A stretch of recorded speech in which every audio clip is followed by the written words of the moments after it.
1970, el candidato socialista por la Unidad Popular, Salvador Allende, llegó a la presidencia de Chile. Haremos los cambios revolucionarios en pluralismo, democracia y libertad, lo cual no significa, óiganlo bien, lo cual no significa ni significará tolerancia contra los antidemócratas, tolerancia con los subversivos, ni tolerancia jamás con los fascistas, camaradas.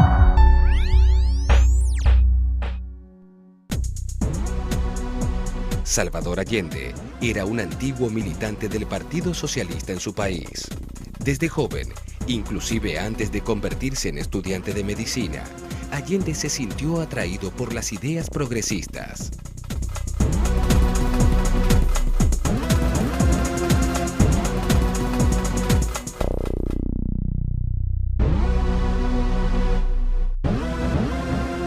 En abril de 1933, participó en el nacimiento del Partido Socialista de Chile.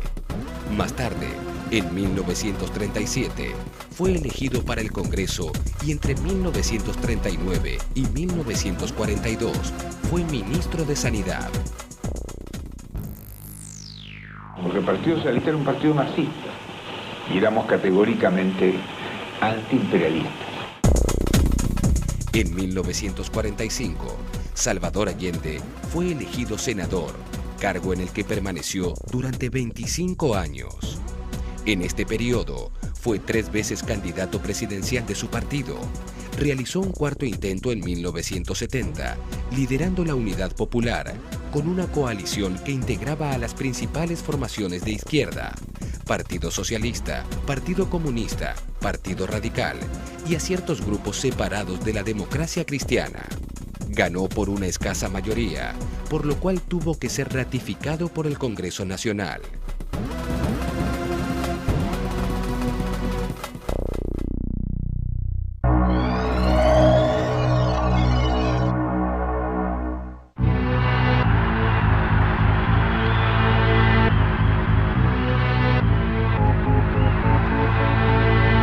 Pero el candidato socialista debió recorrer un camino lleno de obstáculos hasta llegar al poder.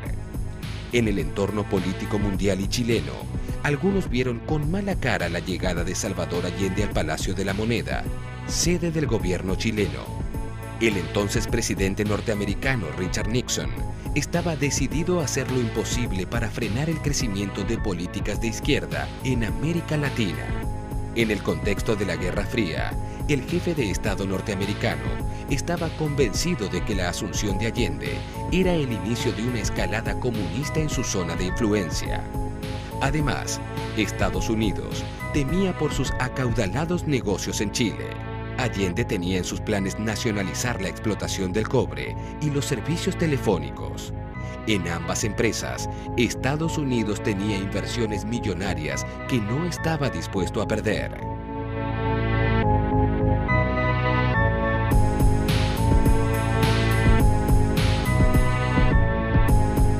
Ante esta perspectiva, Estados Unidos elaboró un plan previo para que Allende no llegara al poder.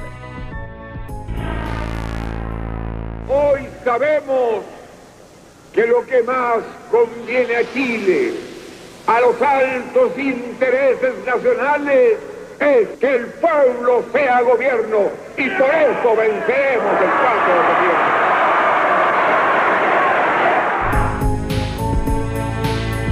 Salvador Allende ganó las elecciones el 4 de septiembre de 1970.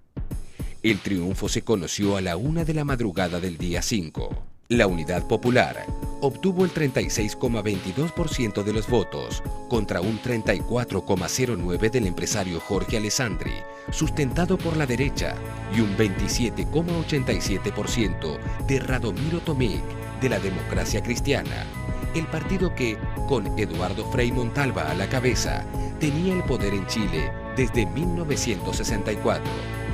Allende era el nuevo presidente, solo faltaba que el Congreso lo ratificara el 24 de octubre. Les pido que se vayan a sus casas con la alegría sana de la limpia victoria alcanzada, y que esta noche, cuando acaricien sus hijos, cuando busquen el descanso, piensen en el mañana duro que tendremos por delante, cuando tengamos que poner más pasión y más cariño para hacer cada vez más grande a Chile y cada vez más justa la vida en nuestra patria.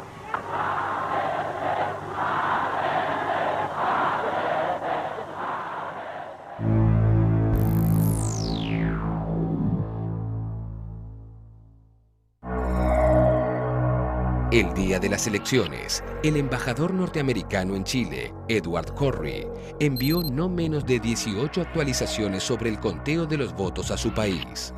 Corry describió que podía escuchar el rugido creciente de los allendistas que aclamaban su victoria en las calles. Estados Unidos solo contaba con 7 semanas hasta el 24 de octubre para impedir que el Congreso ratificara el triunfo de Salvador Allende. La Casa Blanca comenzó a trabajar de inmediato. Para el 16 de septiembre se puso en marcha el proyecto Fubelt, el nombre clave que escondía como objetivo impedir que Allende llegara a la presidencia. Al código de 2 letras que la CIA le daba a Chile, FU, se le agregó Belt, cinturón. Pero no era solo la Casa Blanca la que no quería a Allende en el gobierno. En los 60 días transcurridos entre las elecciones y la transmisión oficial del poder, parte de la población se opuso a Allende. La burguesía alta y media que había votado al candidato derechista Alessandri hacía cola ante bancos e instituciones de ahorro para retirar sus fondos. Algunos hasta compraban en las agencias de viaje sus pasajes para irse del país. Un clima de incertidumbre y temor se respiraba en Chile. El gobierno democristiano de Eduardo Frei, aún en funciones, guardaba silencio.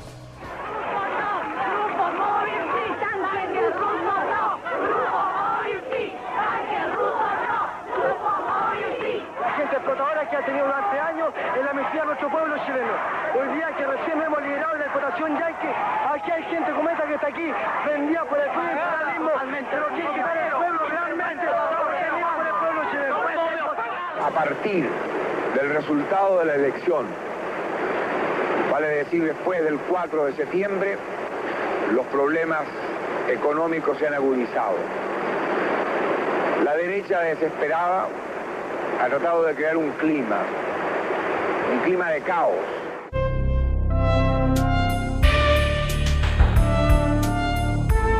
Por esos días, nació la inquietud entre la CIA y varios oficiales de las Fuerzas Armadas chilenas de llevar adelante las bases para un posible golpe de Estado y evitar así que Allende llegara al poder. Este plan se llamó Track 2. Lo primero era anular al comandante en jefe del ejército del gobierno de Frei, el general René Schneider. Schneider era un militar respetuoso del proceso constitucional que rechazaría una salida fuera de la ley. 2 días antes de que el Congreso proclamara presidente a Allende, el general Schneider sufrió un atentado. Finalmente, murió a las 7 de la mañana del día siguiente a la asunción del mandatario socialista.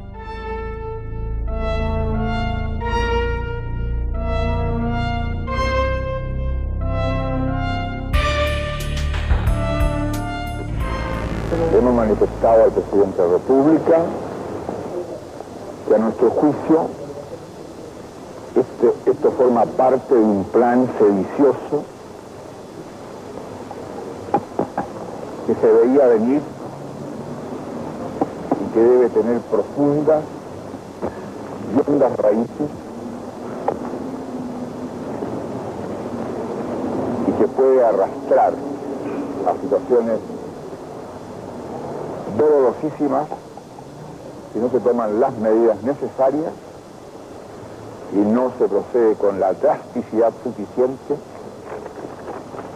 a fin de prevenir lo que en la mente extraviada o mercenaria de algunos está en marcha. El general Carlos Prats fue su sucesor. ¿Se han tomado medidas de seguridad?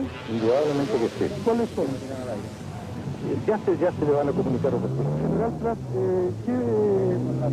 ¿esto está en manos ya de la justicia militar? Sí, señor, desde la mañana de hoy. ¿Quiénes tienen? El juez militar ordenó la sustanciación del proceso y el fiscal Lyon ya está sustanciando. ¿Usted cree que es un hecho político concreto o que es algo general que está ocurriendo?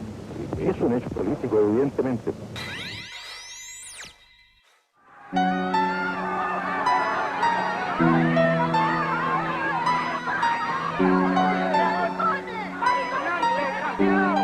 Aún antes de la asunción de Salvador Allende como presidente, el clima de terror provocado por el asesinato del jefe del ejército y el miedo atroz de las clases altas habían instalado la sensación de caos en Chile.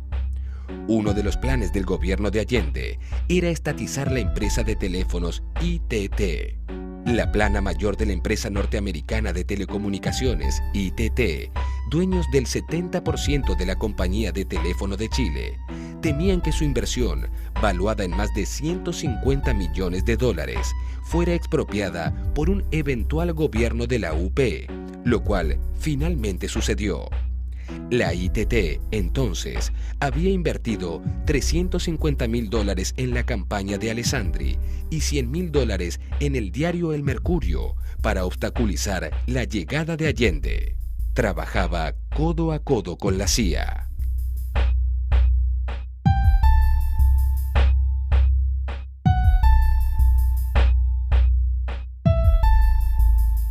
Otro intento para que Allende no llegara a la presidencia fue el llamado Plan Track 1. Por otros carriles y con otro financiamiento se desplazaban los agentes de la CIA. Ese plan apuntaba a convocar nuevas elecciones en las que debía ganar Frei Montalva. Una de las variables era convencer a los ministros más importantes del gobierno democristiano para que renunciaran a sus cargos. Se conjeturaba que a Frei no le hubiera quedado más opción que constituir un gabinete militar para luego retirarse, lo que hubiera dado lugar a un golpe blanco en el que los militares tomarían el poder y llamarían a nuevas elecciones. Pero el plan no prosperó. Más allá de los sobornos que se pagaron, a última hora Frei Montalva cambió el rumbo. Se abstuvo de ceder a las presiones de la CIA, prefiriendo negociar acuerdos políticos con el futuro presidente socialista.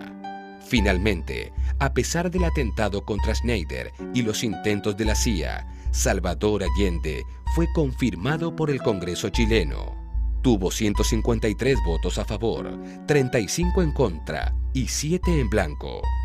El Congreso Pleno proclama presidente de la República para el periodo comprendido entre el 3 de noviembre de 1970 y 3 de noviembre de 1976 al ciudadano Salvador Allende Gossen. Se levanta la sesión.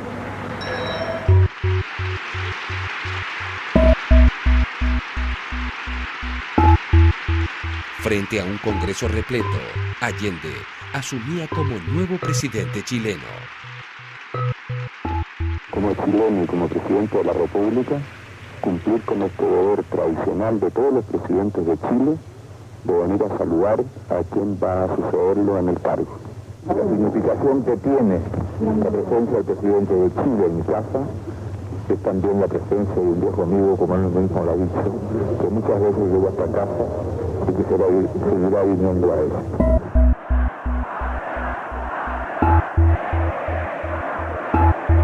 Haremos los cambios revolucionarios en pluralismo, democracia y libertad.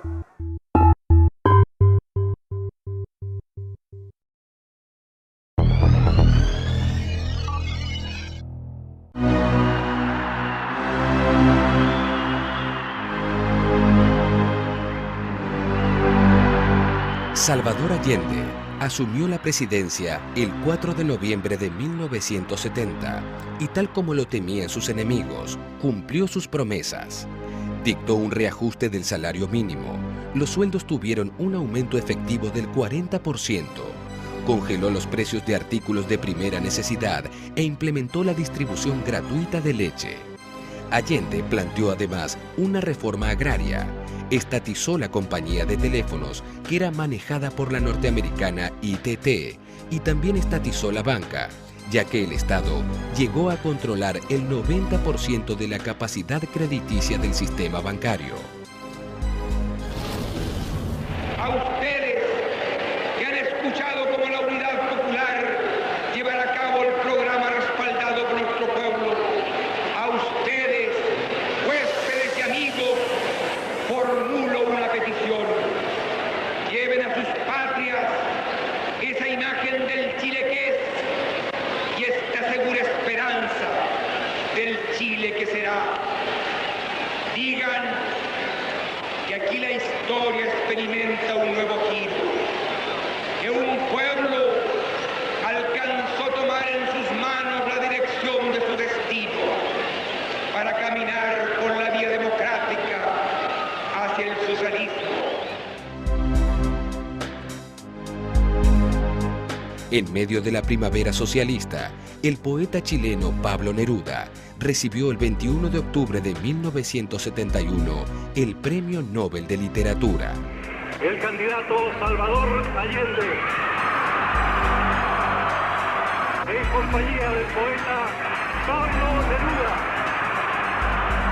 El escritor había participado activamente en la campaña presidencial de Salvador Allende y tras su asunción fue designado embajador de su país ante el gobierno de Francia.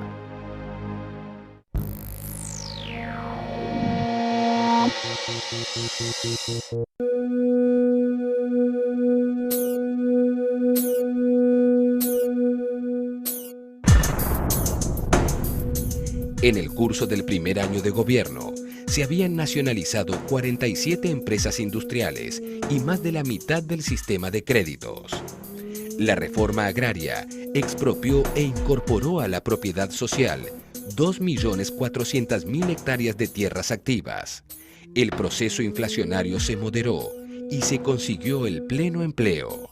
Las primeras medidas de carácter populista y la imagen de cambio social que aseguraba Allende dieron su fruto en las elecciones municipales de abril de 1971.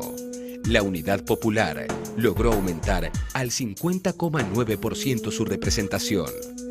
En este contexto, la UP nacionalizó en abril el hierro. Antes había hecho lo propio con el carbón y finalmente, el 11 de julio, mediante un voto unánime arrancado a la oposición, la riqueza clave, el cobre. Una vez más debo recordarles que el cobre es el fuego de Chile, así como la tierra es su pan.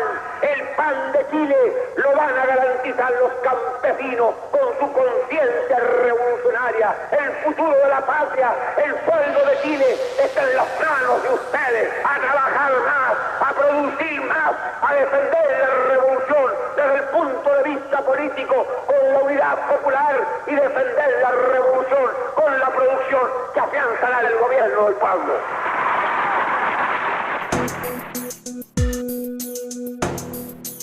La Unidad Popular recuperó todos los yacimientos explotados por las filiales de compañías norteamericanas, la Anaconda y la Kennecott, sin indemnización. El gobierno calculaba que las dos compañías habían hecho en 15 años una ganancia excesiva de $80.000 millones.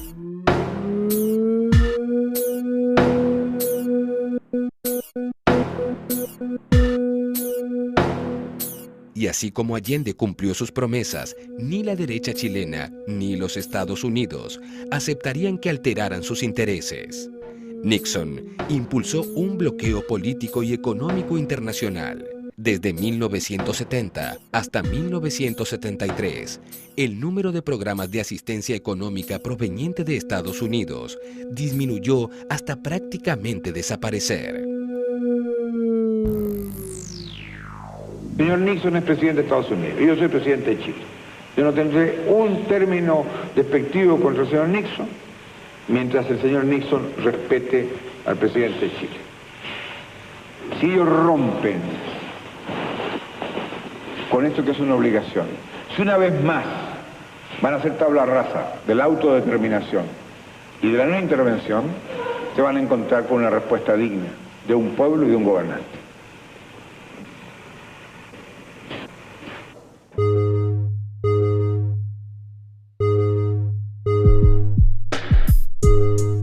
El gobierno de Nixon también procedió a aislar diplomáticamente a Allende en todo el mundo, realizando consultas para que otros países de América Latina se alinearan en promover preocupación ante el gobierno de un socialista en Chile.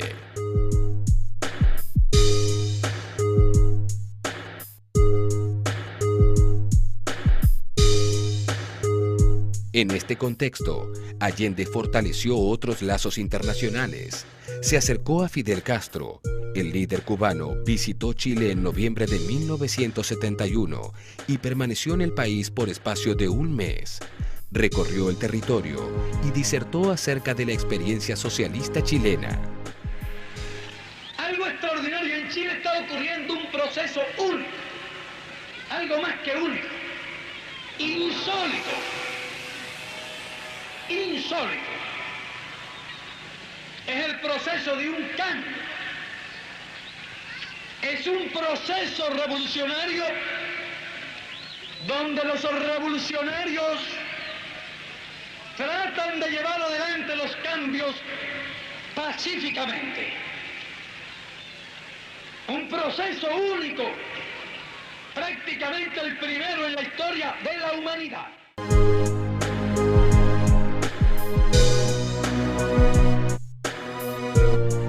El mismo Allende visitó en Cuba a Fidel Castro en diciembre de 1972 durante una gira por distintos países.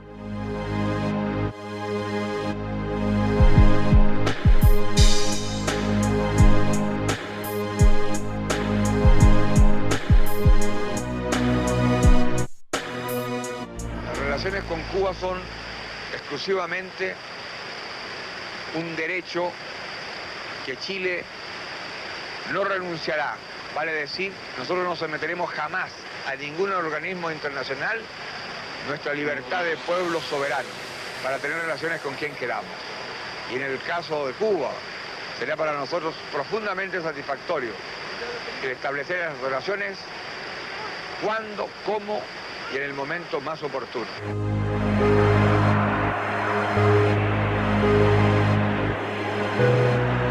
Allende no atenuaba su descontento y aprovechaba cada oportunidad para hacer saber la difícil situación de su gobierno. Vivimos la lección de una oligarquía soberbia e insolente, aliada al imperialismo, que buscó todos los caminos para impedir el acceso del pueblo al gobierno.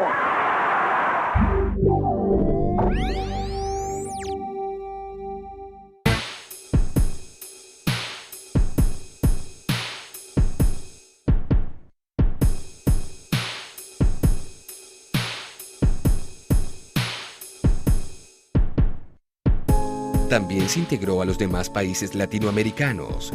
Allende asistió el 25 de mayo de 1973 a la asunción presidencial del justicialista Héctor Cámpora en Argentina. Allí recibió amplio apoyo popular y se encontró con su par cubano Osvaldo Dorticós. Allende no pensaba quedarse quieto. Ha habido una intención manifiesta de parte de alguna prensa destinada a señalar que la constitución de un gobierno como el nuestro, vale decir el gobierno de unidad popular, iba a significar de hecho el aislamiento de Chile.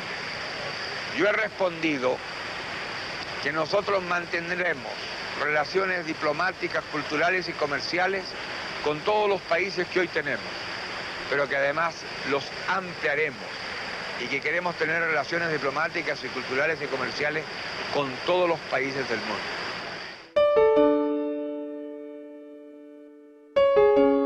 Chile estaba en una situación difícil.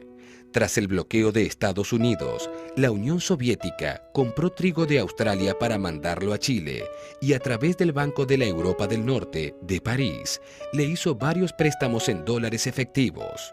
Cuba mandó un barco cargado de azúcar regalada. En este contexto, el presidente Allende hizo un llamado a la conciencia internacional. Porque no se trata de una agresión abierta, que haya sido declarada sin embozo ante la faz del mundo. Es un ataque siempre oblicuo, subterráneo, sinuoso, pero no por eso menos lesivo para Chile. Nos encontramos frente a fuerzas que operan en la penumbra. Allende les daba batalla a sus adversarios. Sin embargo, el proyecto de desestabilización contra su mandato estaba en marcha.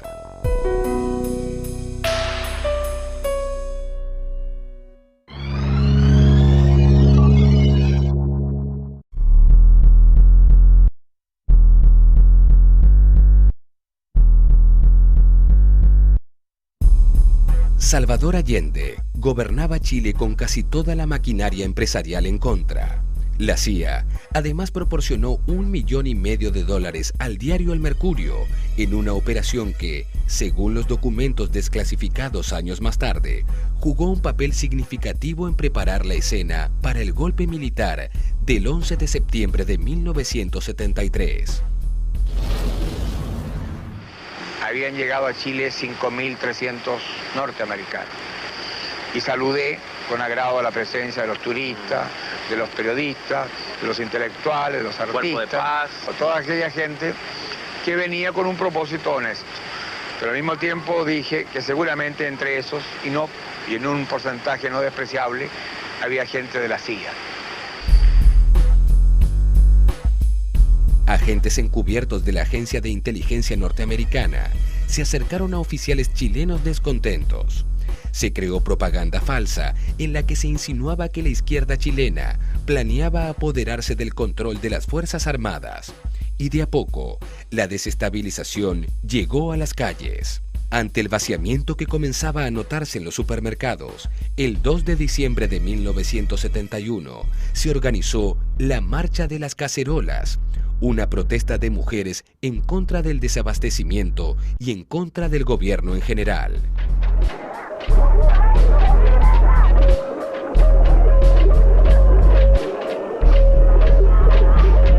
La única que participaron son viejas ricas, ociosas, viejas que lo único que hacen es tentarse en el poto que tienen, nada más.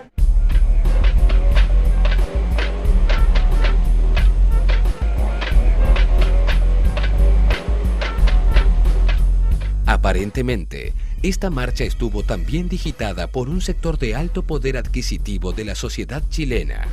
Y este es un gobierno corrompido y degenerado, señor. Degenerado y corrompido, inmundo. Comunistas asquerosos, tienen que salir todos de Chile. Las mujeres estaban escoltadas por jóvenes militantes de derecha, provistos de camisas azules, cascos, cadenas y armas ligeras. La manifestación culminó en un enfrentamiento abierto con fuerzas de orden público, sin muertos ni heridos graves. Había titulares y artículos que difundían todo tipo de rumores, desde la nacionalización hasta la carne podrida y el agua potable imbebible. Los medios de comunicación acudían al fantasma de la guerra civil. Algunos empresarios han provocado artificialmente una situación económica en sus propias empresas. Han despedido obreros, no han querido comprar materias primas. Algunos agricultores no han hecho la siembra de primavera. En resumen, vivimos entonces un momento duro que solo podrá ser superado sobre la base de un gran esfuerzo y de la gran responsabilidad del pueblo.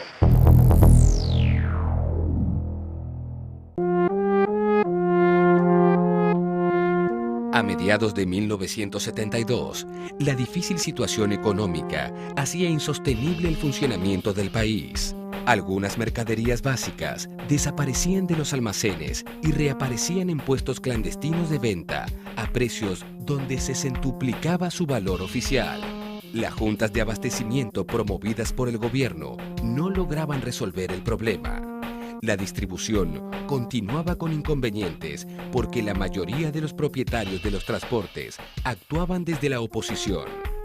El 10 de octubre de 1972, la Confederación de Dueños de Camiones, que presidía León Villarín, inició una huelga nacional. Esta huelga fue motivada en el rechazo al proyecto del gobierno de crear una compañía estatal de transporte. La estrategia montada por la oposición tenía sus voceros. La televisión europea quiere saber hasta cuándo va a durar este paro. Este paro va a durar hasta que triunfemos. Si eso significa la caída de Allende, será mejor y será para la felicidad de Chile.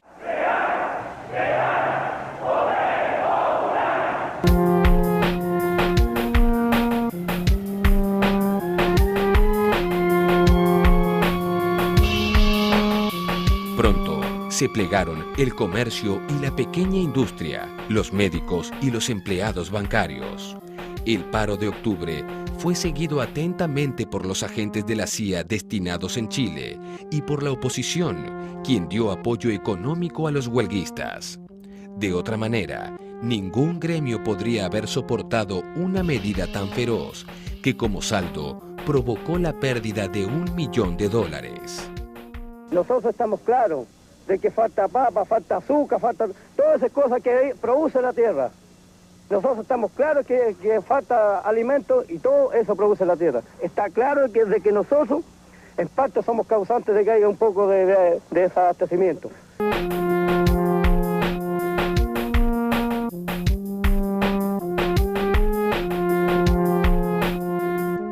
Para atenuar el caos, partidarios de la Unidad Popular hicieron trabajo voluntario tratando de paliar las deficiencias en el abastecimiento producidas por la huelga. También podría indicar que en repetidas ocasiones los comerciantes que auspician este mercado negro están tratando de comprarnos a nosotros los inspectores ad honorem con dinero que colocan entre los libros de inspección o regalos que nos ofrecen. Pero debo decir, a nombre de mis compañeros, que nosotros actuamos con una moral revolucionaria y que no tenemos precio.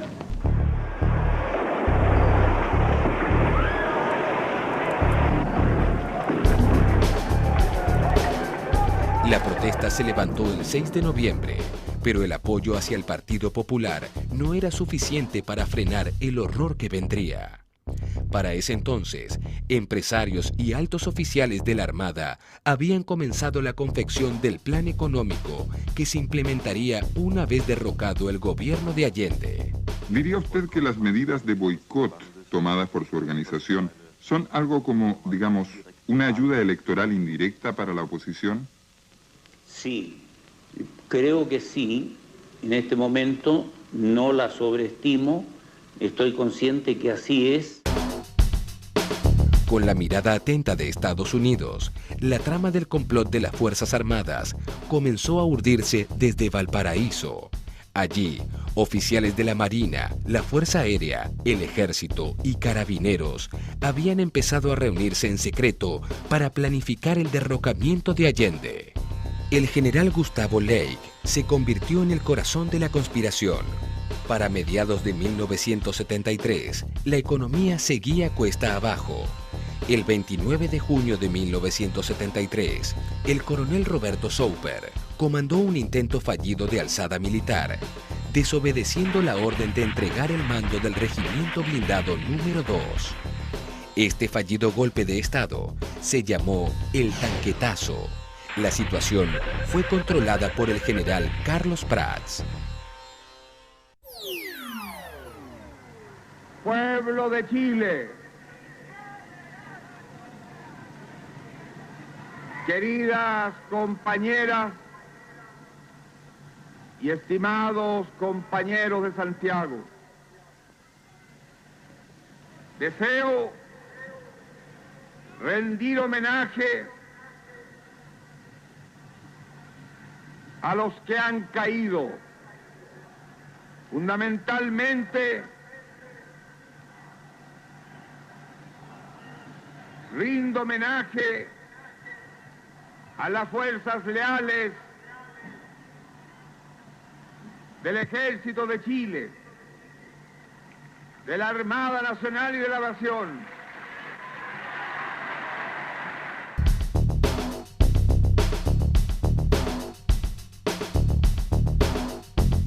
Allende confiaba en su entorno castrense. Sin embargo, a partir de ese momento, era cuestión de tiempo para que el ejército llegara a la toma del poder en Chile.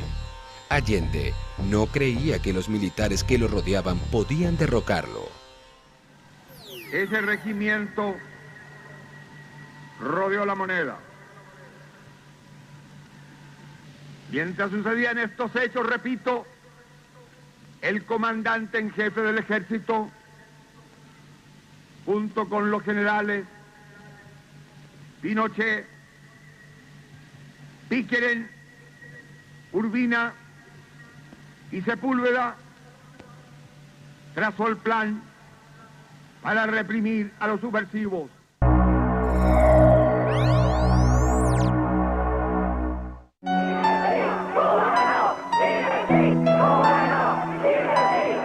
El mes de julio de 1973 estuvo signado por el toque de queda, el desabastecimiento, huelgas, tomas por doquier y enfrentamientos en la calle. La violencia se había hecho constante.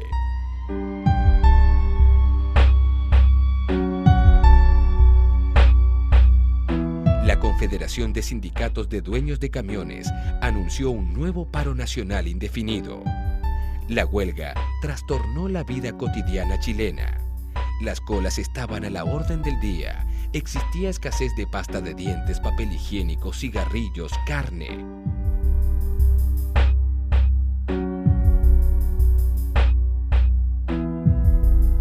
Al gobierno de Allende le quedaban pocos días de vida cuando, en respuesta a una fuerte presión de los oficiales del ejército, Carlos Prats, jefe de la fuerza, se vio obligado a renunciar. En ese momento, su sucesor, Augusto Pinochet Ugarte, se mostró indignado frente a la actitud de sus compañeros. Santiago, 24 de agosto de 1973. Orden de comando. Con el ascenso del general Pinochet a comandante en jefe del ejército, nadie supuso que el golpe de Estado se precipitaría tan rápido.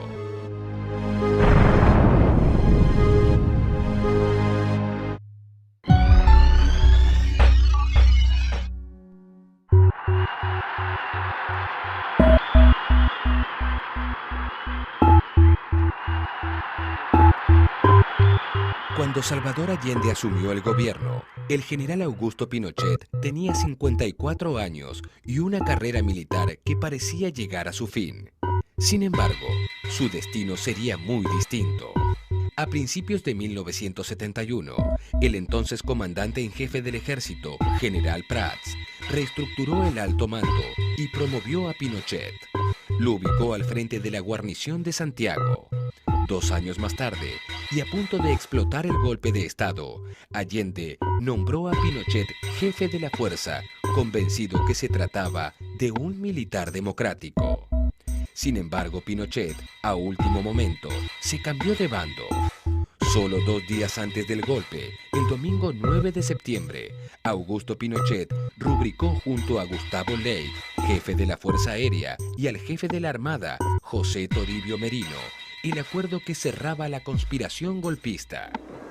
A mediados del mes de septiembre de ese año, tomé contacto con el comandante en jefe de la Armada, un vicealmirante, con la segunda antigüedad de la Fuerza Aérea, un general del aire, con el comandante general de la guarnición de Santiago y con el director general de Carabineros.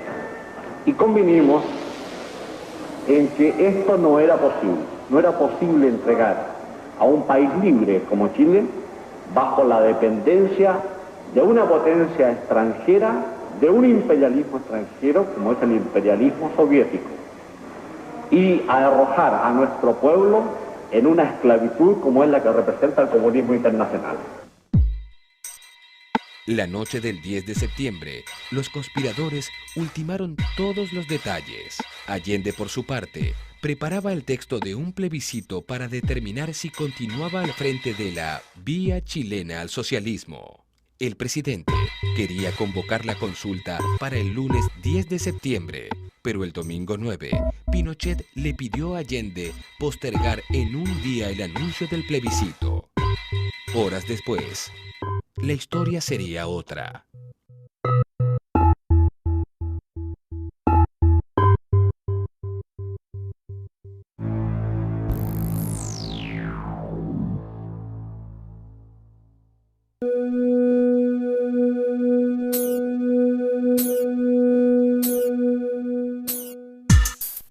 El golpe de Estado del 11 de septiembre de 1973 comenzó a las 6 de la mañana. Se inició en la costa pacífica de Valparaíso con el despacho de tropas navales chilenas a Santiago. La Armada norteamericana también estaba presente. Supuestamente, se encontraba en las costas chilenas realizando un ejercicio conjunto conocido como el UNITAS. A las 7:30, el presidente Allende, al tanto de la sublevación, se reunió con su grupo más cercano en el Palacio Presidencial de la Moneda para analizar la situación.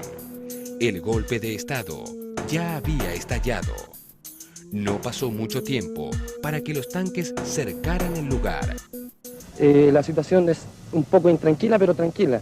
Se explica esto en la medida que hay mucha gente que se está retirando de sus hogares y hay muchos, como siempre, que están de curiosos.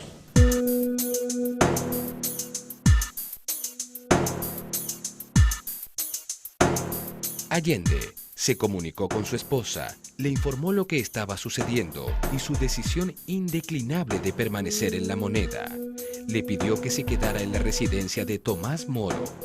Mientras tanto, Pinochet dirigía las tropas golpistas utilizando como base el cuartel cordillerano de Peñalolén. Conforme. Entonces hay que impedir la salida y si sale hay que tomarlo preso. Y también hablé posteriormente con el edecán naval, quien me confirmó de que Allende está en la Moneda. Entonces hay que estar listo para actuar sobre eso. Nos vale matar la perra y sacar la leva.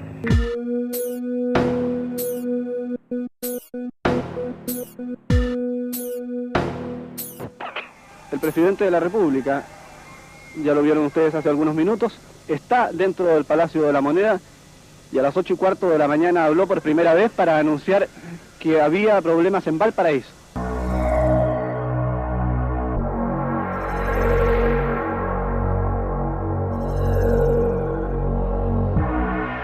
Allende recibió la oferta de escaparse en avión de parte de los golpistas. El presidente reunió a sus 13 decanes y les confirmó que no iba a abandonar la Moneda, aunque eso le costara la vida. Ministro, perdón, ¿cuál es la situación que se observa ahora? Mire, yo vengo saliendo de la Moneda y el presidente está decidido a mantener el gobierno. Eso es lo que él dijo y no tiene ninguna vacilación al respecto. A las 8:40 se escuchó por radio la proclama de los militares que no cumplían con las leyes de la democracia. Las Fuerzas Armadas y Carabineros de Chile declaran, primero, que el señor presidente de la República debe proceder a la inmediata entrega de su alto cargo a las Fuerzas Armadas y Carabineros de Chile. Segundo, que las Fuerzas Armadas y el Cuerpo de Carabineros de Chile están unidos para iniciar la histórica y responsable misión de luchar por la liberación de la patria del yugo marxista y la restauración del orden y de la institucionalidad. Firmado Augusto Pinochet Ugarte, general de Ejército, comandante en jefe del Ejército. Toribio Merino Castro, almirante, comandante en jefe de la Armada. Gustavo Lee Guzmán, general del Aire, comandante en jefe de la Fuerza Aérea de Chile. Y César Mendoza Durán, general, director general de Carabineros de Chile. Los aviones Hawker Hunter de la Fuerza Aérea realizaban amenazadores vuelos rasantes sobre la Moneda. Por las ventanas del edificio, los jóvenes de la escolta presidencial trataban en vano de defenderse. Los tanques ya habían disparado sobre la enorme puerta colonial del palacio y se sucedían las ráfagas de fusiles automáticos. La violencia comenzaba a regar sangre a su paso. Son las 10:15. Hace 25 minutos que comenzó el baleo y el fuego se mantiene incesantemente.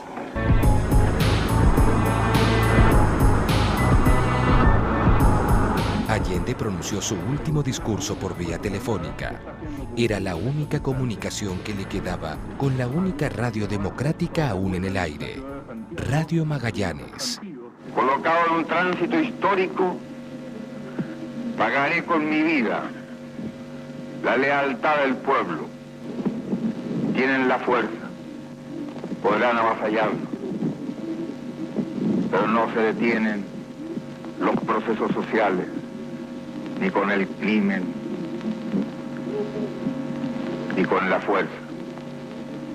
La historia es nuestra y la hacen los pueblos. Sigan ustedes sabiendo que mucho más temprano que tarde, de nuevo, abrirán las grandes alamedas por donde pase el hombre libre para construir una sociedad mejor. ¡Viva Chile! ¡Viva el pueblo! ¡Vivan los trabajadores!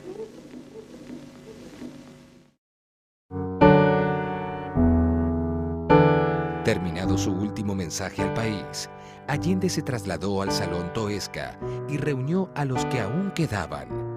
Allí pidió que se fueran aquellos que no estaban comprometidos a luchar, que no tuviesen armas, que no supieran disparar, que padecieran alguna enfermedad o defecto físico o alguna causa que les impidiera combatir. Mientras tanto, Pinochet sentenciaba. Rendición incondicional, no hay parlamentar. Rendición incondicional. Bien, conforme. Rendición incondicional y se le toma preso ofreciéndole nada más que respetarle la vida, digamos. La vida su integridad física y enseguida se le va a despachar para otra parte. Conforme. O sea que se mantiene el ofrecimiento de sacarlo del país. Se mantiene el ofrecimiento de sacarlo del país. Pero la vez se cae y cuando vaya a volar. Las mujeres, incluidas las hijas de Allende, fueron evacuadas del Palacio Presidencial. Los hombres más cercanos al presidente y funcionarios de investigaciones se quedaron resistiendo, entre ellos Juan Seoane.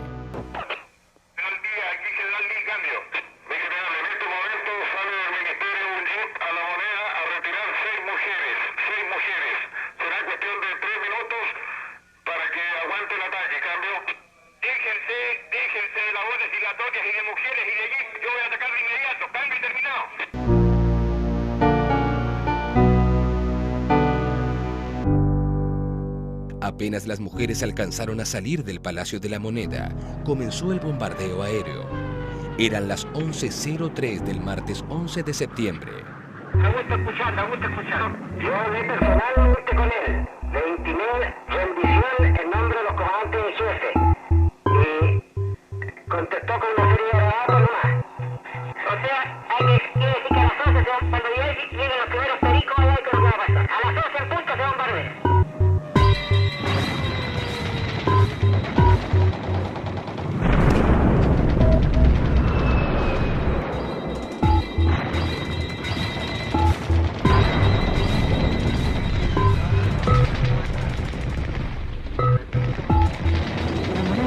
Bombardeada, la Moneda está siendo bombardeada. Con la primera bomba comenzaron los derrumbes y el fuego. Fueron necesarias varias dotaciones de bomberos. Todo era horror y confusión. Cuando ya nada quedaba por hacer, el presidente se fue despidiendo de todos, uno por uno. En el medio del horror y el humo, Allende fue a su despacho y de inmediato se escucharon 2 o 3 disparos. Una submetralleta parece regalada por Fidel Castro directamente al presidente ignoro cuándo, y fue con la que al parecer se suicidó. Dice textualmente, a salvador de su compañero de armas, Fidel Castro. ¿En qué lugar exacto apareció esta...? En las manos del señor Allende en los momentos que entramos a la oficina cuando ya estaba muerto. ¿Esta es el arma con la cual él se quitó la vida? Al parecer, no estamos seguros si fue suicidio, esto lo va a investigar la justicia militar. Salvador Allende se suicidó con una ametralladora que le había regalado Fidel Castro, la misma arma con la que había resistido durante 6 horas. La primera arma de fuego que disparó en su vida. 14 horas después del golpe, solo había humo y nubes sobre Santiago. La historia chilena quedaba marcada con sangre y fuego.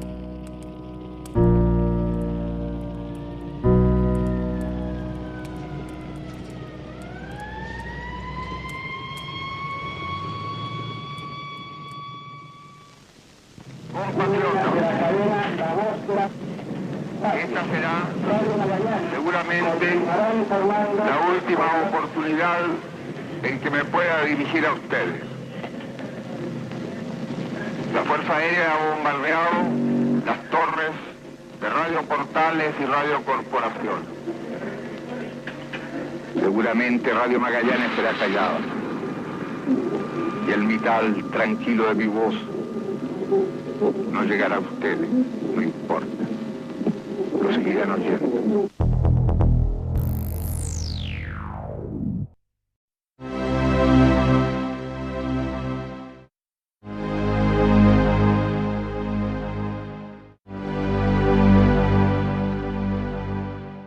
Humo, nubes y un cuerpo que esperaba muerto en el Salón Independencia del Palacio de la Moneda. Los soldados al mando del general Javier Palacios, que respondía a Pinochet, ingresaron por la puerta de Morandé 80, subieron las escaleras y después de recibir la orden, se encontraron con el cadáver de Salvador Allende. El día 11 de septiembre, On September the 11th, se llevó a efecto en forma coordinada. It took place in a coordinated way. Primeramente, un apresto. A preparation. Enseguida una comunicación al señor presidente de la República. Then a communication to Mr. Allende. Para que entregara el mando de la nación sin derramamiento de sangre.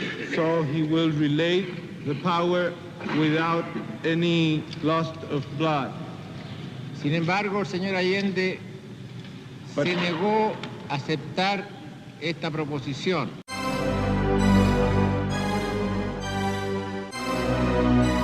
Palacios reconoció el cuerpo de Allende por el reloj. Salió de esa habitación en ruinas y solicitó a un soldado un equipo de radio portátil para comunicarse con la comandancia de la guarnición en el Ministerio de Defensa y dar el siguiente mensaje de victoria. Misión cumplida, moneda tomada, presidente muerto. Durante 4 oportunidades se le pidió que se rindiera garantizándole la vida,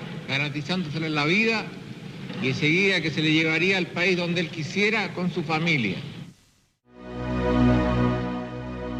Carvajal, superior de Palacios, se comunicó con los generales Leigh y Pinochet. Que se que lo echen en un cajón y lo embarquen en un avión viejo junto con la familia, que el entierro lo hagan en otra parte en Cuba. Vamos a tener una pelota para ir para el entierro, si siente que él está para morir, tuvo problemas.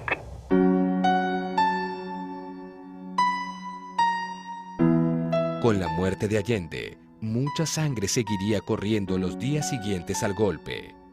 Un despliegue represivo cubrió Chile. Conforme con toque queda, conforme con el estado de sitio, pero hay que agregar algo.